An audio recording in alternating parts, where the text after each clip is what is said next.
तेगिनादा द्रौपदी कायदा कोलंदाडै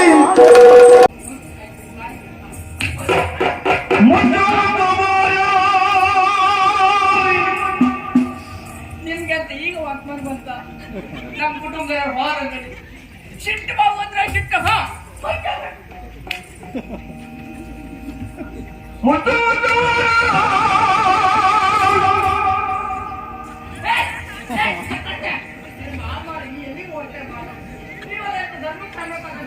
ನಿನ್ನ ಹಣೆ ಪರಿಸ್ಥಿತಿ ಕೆಟ್ಟ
ಅದಲ್ಲದೆ ಹೋದ್ರೆ ಭಕ್ತನೋರ್ವ ಗಣಪತಿ ವಿಗ್ರಹವನ್ನು ಹಿಡಿದು ಮಲಗಿರುವಂತಹ ಕಾಲಕ್ಕೆ ಅಲ್ಲಿಯವರೆಗಾಗಿ ಬಂದಂತಾರೇನು ಆ ವಿಗ್ರಹವನ್ನು ಕದ್ದು ಮುಂದೆ ಹೋಗ್ತಾ ಇದ್ದೀಯ ಕರ್ಮ ಹತ್ತಿರುವಂತಹ ಗಣಪತಿಯನ್ನು ಕೊಟ್ಟು ಪಾದಕ್ಕೆ ವಿದ್ಯೆ ಅಂತಾದ್ರೆ ಬದುಕುವುದಕ್ಕೆ ಅವಕಾಶ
ಪರಿಚಯ ಕೇಳೋದಕ್ಕೆ ಬಂದಾಗ್ತಾ ಇದೆಯಾ?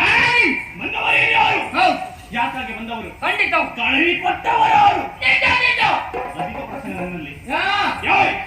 ಬಂದವನು ಸಾಮಾನ್ಯವನಲ್ಲ, ಇದರಲ್ಲಿ ಆಡತೆ ತರಗಿಳಿದವ ಹರನ ಗಣ ಕಾಲ ಭೈರವ ತರಗಿಳಿದವರು ಕಾರಣ ಉಂಟು. ಸಾಧು ಸಜ್ಜನರ ಕಣ್ಣಿನ ಹರಿಸುವುದಕ್ಕೆ ಬೇಕಾಗಿ, ದೇಶವನ್ನು ಬಯಲಕ್ಕಾಗಿ, ತಲೆಯ ಭಾರ ಇಳಿಸುವುದಕ್ಕಾಗಿ, ಅರ್ಥಾತ್ ನಿನ್ನ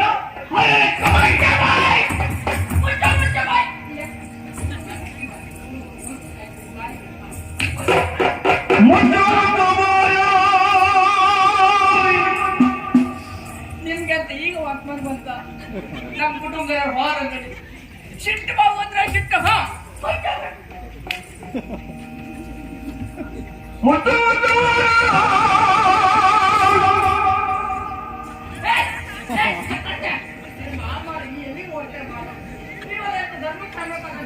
ನಿನ್ನ ಹಣೆ ಬರ ಎಷ್ಟು ಕೆಟ್ಟದ್ದು ನೀನು ಮಾಡೋದು.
ಅದರಲ್ಲಿ ಮಂಡೆ ಒಡೆಯಬೇಕಿಲ್ಲ, ಕಳಿಲಿಕ್ಕಾಗುದಿಲ್ಲ. ಸರಿ ಹಿಡಿದು ಈ ಸಿಕ್ಕಿನೊಳಗೆ ಎಲ್ಲ ಹಿಂದೆ ಮುಂದೆ ಹಿಂದೆ ಮುಂದೆ ಅಂತ ಹಿಂದೆ ಮಾಡಿದ್ರಿ. ಈಗ ಸರಿ ಹಿಡ್ಕೊಂಡಿದ್ದೆ, ತಲೆ ಕತ್ತರಿಸಿ ಬಿಸಾಡ್ದೆ. ಕೂಗ್ಬೇಡ, ನನಗೆ ಆತಿಲ್ಲ ಹಾಗೆ ನೀತಿಯ ಮಾತಿನಲ್ಲಿ ನಿನಗೆ ಬೋಧನೆ ಮಾಡಿದ್ರೆ ಅದು ಪತ್ತೆಯಾಗುದಿಲ್ಲ. ಅಲ್ಲ ಪತಿನ ಪತ್ತಿಲ್ಲ ಹೀಗೆ ಸತ್ತದ ಕರ್ಮ ಪತ್ತೆ ಆಗುವುದಿಲ್ಲ ಅಂತ ಹೇಳಿ ಈಗ ಒಂದು ಅವಕಾಶ ಕೊಡ್ತೇನೆ. ಏನು ಮಾಡಿರುವ ತಪ್ಪನ್ನು ಒಪ್ಪಿಕೊಂಡು ನನ್ನ ಪಾದವನ್ನು ಮುಟ್ಟಿದ್ರೆ ಮಾಡಿದ ತಪ್ಪನ್ನು ನಾನು ಸೇರಿಸ್ತೇನೆ. ಮಾತಾಡ್ತಾ ಇದ್ಯಾ? ಬಂದವನು ಸಾಮಾನ್ಯದವನಲ್ಲ, ಬೆಂಕಿ ಬೆಂಕಿ ಕಾಳ ಬೆಂಕಿ ಕಾಳ ನೀರಕ್ಕೆ ಅಂದಿಸ್ತೇನೆ.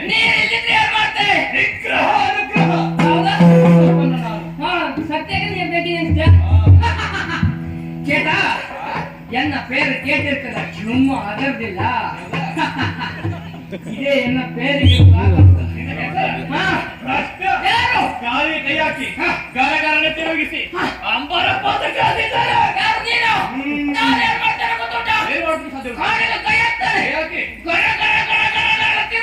ಧರ್ಮ ನಾನು ಹೇಳ್ತದೆ ಎಲ್ಲ ನೀವೇ ಕಾಲಿಗೆ ಕೈ ಹಾಕ್ತಾನೆ, ನೀನ್ ಮೇಲೆ ಬಿಸಾಡ್ತಲ್ಲ, ನಾನು ಹಾಗೆ ನೋಡ್ತಿಲ್ಲ. ಅಪ್ಪಾಜಿ ನನ್ನನ್ನು ಗೆಲ್ಲುವಂತಹ ಶಕ್ತಿ ಸಾಮರ್ಥ್ಯ ಖಂಡಿತ ಉಂಟು. ಹೌದಾ? ಮಾಡುವ ದೂರದಲ್ಲಿ ನೋಡುವ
ದೇವಾ ಶಾಂತನಾಗು ತಂದೆ, ಶಾಂತನಾಗು.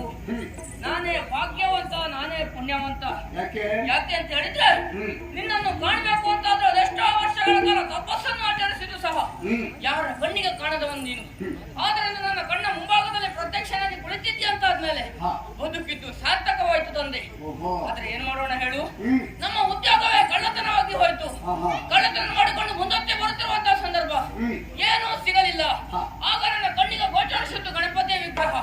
ಹಣದ ಆಸೆಗಾಗಿ ಗಣಪತಿ ವಿಗ್ರಹವನ್ನು ಕದ್ದೊಯ್ತಾ ಇದ್ದೆ. ಅಲ್ಲಿಗೆ ಕಾಲಭೈರವ ಬಂದ. ನನಗೂ ಅವನಿಗೂ ಮಾರಾಮಾರಿ ಹೋರಾಟ ಆಯ್ತು. ಹೋರಾಟದಲ್ಲಿ ಸೋತು ನಿನ್ನ ಪಾದದಡಿಯಲ್ಲಿ ಬಂದು ಬಿದ್ದಿದ್ದೇನೆ. ನನ್ನನ್ನು ಮನ್ನಿಸು ದೇವ, ಭಯವಾಗ್ತಾ ಉಂಟು ತಂದೆ. ದೇವ ಹೌದು ದೇವ.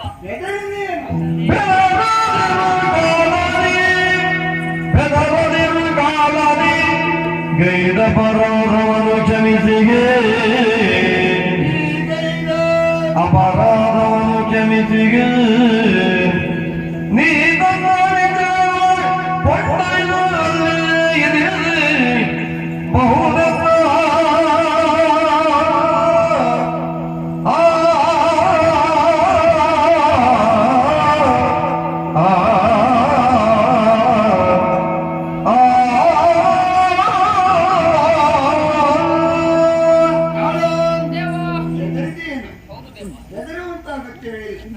ಶಾಂತ ಸ್ವರೂಪಿಯಾಗಿ ನಿನ್ನ ಮುಂದೆ ದರ್ಶನವನ್ನಿಟ್ಟಿದ್ದೇನೆ. ಹಾಗಿದ್ದರೆ ನೀನು ಮಾಡಿದಂತಹ ತಪ್ಪಿಗೆ ಗೆಳತನವಲ್ಲಿ ಕಾಲಭೈರವನ ಅಗತ್ಯ ಉಂಟಾ? ಅಲ್ಲಿಂದಲೇ ದೃಷ್ಟಿ ಆಯ್ತಿದ್ರೆ ಸಾಕು, ಸುಟ್ಟು ಭಸ್ಮವಾಗಿ ಹೋಗ್ತಾ ಇತ್ತು. ಕಾರಣ ಇದೆಲ್ಲವೂ ನನ್ನ ಮನ ಸಂಕಲ್ಪ. ನೀನು ಸಾಮಾನ್ಯದವನಲ್ಲವೇ, ನೀನು ಅವರ ಗಂಧರ್ವನಿದ್ದಿ. ಯಾಕೆ ನೀನು ಸ್ವಲ್ಪ ಆಲೋಚನೆ ಮಾಡಿ, ಭೂಲೋಕದಲ್ಲಿ ಮತ್ತು ಸಾಮಾನ್ಯ ಮಾನವ ಬದುಕುವುದಕ್ಕೆ ಬೇಕಾಗಿ ಕಳ್ಳತನದ ಮಾರ್ಗವನ್ನು ಇಟ್ಟಿದ್ದಿ. ನಿನಗೂ ಕಾಲಭೈರವ ಯುದ್ಧ ಆಗುತ್ತದೆ ಅಂತ ಆದ್ರೆ ಅದು ತಪ್ಪು ನನ್ನದೇ.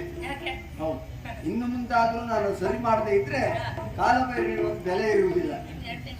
ಇಲ್ಲ, ನಾನು ಸರಿ ಮಾಡ್ತೇನೆ. ಹಾಗಿದ್ದರೆ ಇನ್ನು ಮುಂದಕ್ಕೆ ನಿನ್ನ ಶಾಪ ವಿಮೋಚನೆಗಾಗಿ ಬಂದವನಿದ್ದೇನೆ. ಕಾರಣ ನೀನು ಅವರ ಗಂಧರ್ವ. ಭೂಲೋಕದಲ್ಲಿ ಬದುಕುವುದಕ್ಕೆ ಬೇಕಾಗಿ ಕಳ್ಳತನದ ಮಾರ್ಗವನ್ನು ಇಟ್ಟಿದ್ದಿ. ಹಾಗಿದ್ರೆ ನೀನು ಮಾಡಿದ ಪರಮ ಪವಿತ್ರವಂತಹ ಕಾರ್ಯಗಳು ಯಾವುದು? ಮತ್ತೆ ಭಯಂಕರ ದಾನ ಮಾಡಿದೆ ದೇವ. ಏನು ಮಾಡಿದೆ? ಅನ್ನದಾನ ಮಾಡಿದೆ, ಶ್ರೇಷ್ಠ ದಾನ, ವಿದ್ಯಾದಾನ ಮಾಡಿದೆ, ಪರಮ ಪವಿತ್ರವಾದ ವಸ್ತ್ರದಾನ ಮಾಡಿದೆ, ಕಣ್ಣದಾನ ಮಾಡಿದೆ. ಮಾಡ್ಬೇಕಂತ ಎಣಿಸ್ಕೊಂಡೆ. ಆಮೇಲೆ ರಕ್ತದಾನ ಮಾಡಿದೆ. ಗೊತ್ತಿದ್ದೋ ಗೊತ್ತಿಲ್ಲ ನೀನು ಪುಣ್ಯವನ್ನು ಸಂಪಾದನೆ ಮಾಡಿದ್ದೀಯ. ಹಾಗಾಗಿ ನಿನ್ನ ಶಾಪ ವಿಮೋಚನೆ ಹೇಗೆ ಕರ್ತೀಯ? ಗಣಪತಿ ವಿಗ್ರಹವನ್ನು ಎಲ್ಲಿಂದ ತಂದೆಯೋ ಆ ಗಣಪತಿ ವಿಗ್ರಹವನ್ನು ಇಡು, ಅಲ್ಲಿ ನಿನ್ನ ಶಾಪ ವಿಮೋಚನೆ ಆಗುತ್ತೆ. ದೇವಾ, ಆದ್ರೆ ನನ್ನದೊಂದು ಚಿಕ್ಕ ಕೋರಿಕೆ. ಏನು? ಮತ್ತೆ ಎಲ್ಲಿಯಾದ್ರೂ ನಿನ್ನ ದರ್ಶನ ಬೇಕು ಅಂತಾದ್ರೆ ಹೇಗೆ ತಂದೆ? ನೆನೆಯವರ ಮನದಲ್ಲಿ ಈ ಪಂಜುರಿ ಸ್ವಾಮಿ ಅನುಗ್ರಹಿಸಿ. ಆಗಲೇ ತಂದೆ, ಹೋಗಿ ಬರ್ತೇನೆ. ಆಶೀರ್ವಾದ.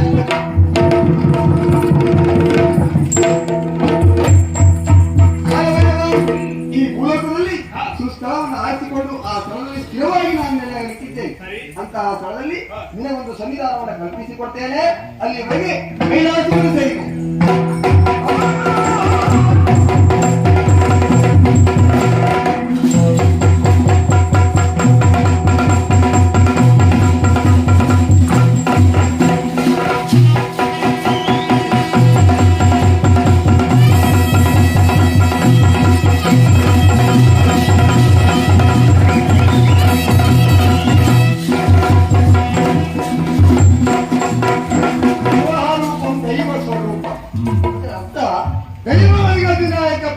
ಸ್ವಾಮಿ ಆಗಬೇಕೆನ್ನುವುದಾಗಿ ಹರಿಹರನ ಸಂಕಲ್ಪ. ಹಾಗಿದ್ರೆ ಅಂತಹ ಸಂಕಲ್ಪ ಹುಸಿಯಾಗಬಾರದಲ್ಲ, ಅದು ಆಗಬೇಕು ಅಂತ ಆದ್ರೆ ಅಂತಹ ಸನ್ನಿವೇಶ ಸೃಷ್ಟಿಯಾಗಬೇಕು. ಹಾಗಾಗಿ ಆ ಸನ್ನಿವೇಶದತ್ತ